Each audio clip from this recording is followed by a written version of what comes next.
Here on the siding in Spring Village, looks a bit unloved, doesn't it, this loco?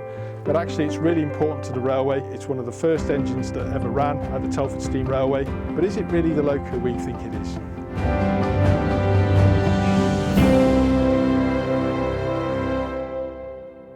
Hello, welcome to Telford Steam Railway and the latest video in our series of What's in the Yard.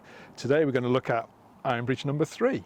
So here we are with Ironbridge No. 3. So a bit of a history about why it's called Ironbridge No. 3. There's a power station that was built down at Ironbridge, which opened in 1932. When they first opened, they had a locomotive, Ironbridge No. 1. And as the power station grew and got bigger and bigger, they needed more locomotives. So another Peckett was purchased, was known as Ironbridge No. 2. And then in 1940, as the power station grew even more, they needed the third loco, and this is where this one came along, built in 1940, named Ironbridge No. 3, and went straight to work at the power station. So all of these Pecketts, the class was W6, which actually is the same class as our other Peckett, which is Rocket. So Ironbridge No. 1, 2 and 3 were used primarily to just move all the stock around at Ironbridge, so be that coal, oil, all the resources that they needed to produce electricity. They also were shunting the traffic that came in from initially the Great Western Railway and later British Railways, running to take that stuff, all the wagons and all the incoming freight and resources, and shunt it around the yard. No. 3 and No. 1 remained at the power station until they went over to diesels, which was around 1980. So they had quite a long working life, 40 years in the case of Ironbridge No. 3.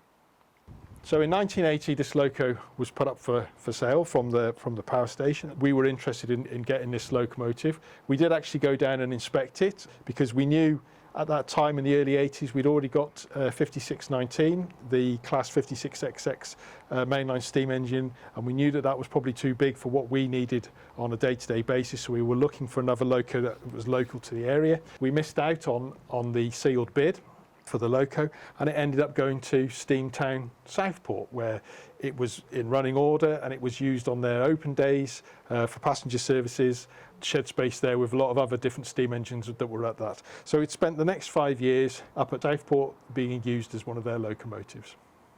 In 1985, the loco was put up for sale at Southport, and we were very lucky that we were able to purchase it then. It was still in its power station livery, and it ran for many seasons here, mainstay of our loco for that. It's had an overhaul, and there was then repainted into, I don't know if it was a true or fictitious Wellington and Severn Junction livery. And the loco was actually an important to Telford's history. So when the Telford Central Mainline Station opened in 1986, this loco, we sent it down on the back of a loader to celebrate the opening of the station. When it was the 150th anniversary of Wellington Railway Station in 1999, this loco again was put on a low loader and went down to the station and round the town to celebrate that. So it's been involved in quite a lot of the local sort of railway history. The loco was withdrawn in the late 90s. Even though it was not operational, it still proved very useful because with its green livery, it looked very much like a famous locomotive. And so for many years, it had a face on it and was part of our Thomas the Tank Engine Santa specials, and many viewers may remember it sat here at Spring Village on the loading road to welcome guests for our Thomas events. Did that for about 10-20 years, and then we've just taken it off and hopefully put it here so it can get restored sometime in the future. So we know this and love it as Ironbridge No. 3, works number 1990, but a lot of people at the railway have told me that actually there's bits of this loco that don't belong to it and actually belong to Ironbridge No. 1. So you know, that was a common practice back in the day at these industrial sites. Bits were interchangeable and they were used for different engines. So let's have a look round and see what bits we can find, because I'm really interested in finding out myself. So if we just brush on this here, let's have a look. So I can see the number on there, that is 1990. So that relates to this loco. Let's have a brush on this other one. Right, so that number is stamped 1803. So that would belong to Ironbridge No. 1. So let's have a look and see what we've got here. This is stamped with 1803. So again, this part of the loco was originally on Ironbridge No. 1. So if we carry on this side, this inside connection rod hasn't got any number stamped on it at all, but the outside one, again, is 1803. as you can see for some of this, there's some interesting variations on this loco.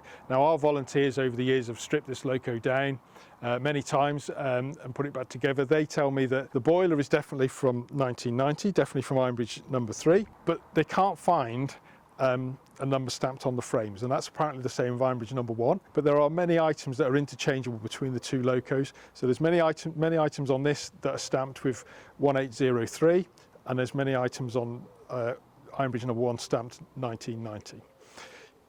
What do you think? Tell us in the comments. Do you think this is Ironbridge No. 3, or do you think this is Ironbridge No. 1?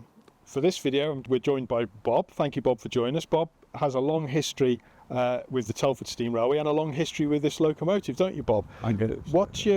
Tell us the first time you saw this locomotive.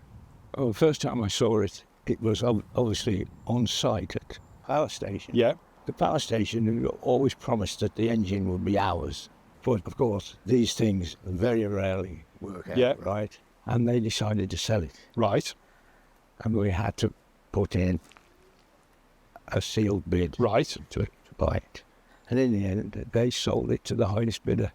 But the next time I encountered it was when I went to get some front wheels for a traction engine. All right. Yeah. There it was, stood ready to Steamport. I knew it was there, but at the time I went to fetch these wheels, I didn't know it was for sale. Right. Oh, right. So yeah. We agreed a price for it, which I think was £2,750. Right. A couple of members and the railway all Put some money together. Yeah. And we managed to actually buy it. Yeah. Over the next fair while. But it was in working order, though, wasn't it, Bob? Was it? No, No. there were no tubes in it. Right. No tubes in it. There were a Right. set of tubes with Yeah. it, but they weren't. Ah, right. They were separate, were they? Yeah. Yeah. So we set to very quickly. It came here on the Wednesday. The Saturday we had it in steam. Thank you very much, Bob. It's lovely to speak to you and lovely to have your memories about the loco. And I think you've been very modest, but I think you were one of the people that put your hand in your pocket to bring this here, didn't you? Yes. All those years. So, well, a belated thank you very much for what you did for this, because it means a lot to us, doesn't it, this loco, and the fact that it was here for the early start of our preservation, but there's that local history of it being from Ironbridge. Yes. But if you want to put some credit to the other contributor, it was Chris Holgate. Chris Hongate. Holgate. He was the local dentist. Oh, right. So thank you very much to him, to Chris as well for that. So that's lovely. Thank you, Bob. Really appreciate it. So what needs to be done to bring this much loved loco back into operational use? Everything, really, I suppose you could say, but specifically, new firebox needs to be put in there. Smoke box needs to be refabricated, a new smoke box door, and the boiler as well needs to be completely overhauled and possibly renewed. So there's major work needed on all things. You can see there's the roof and the cab and everything will need doing. There's a lot of work and a lot of time and effort, and a lot will need to be put back into this engine, but we're determined to get it back into steam. So thank you very much for watching this video. If you've enjoyed it, please like and subscribe to our channel. It makes a massive difference and really helps us. If you've got any memories of Ironbridge No. 1, No. 2 or No. 3, or if you've got photographs, please tell us about it in the comments, and we look forward to seeing you on the next episode of What's in the Yard.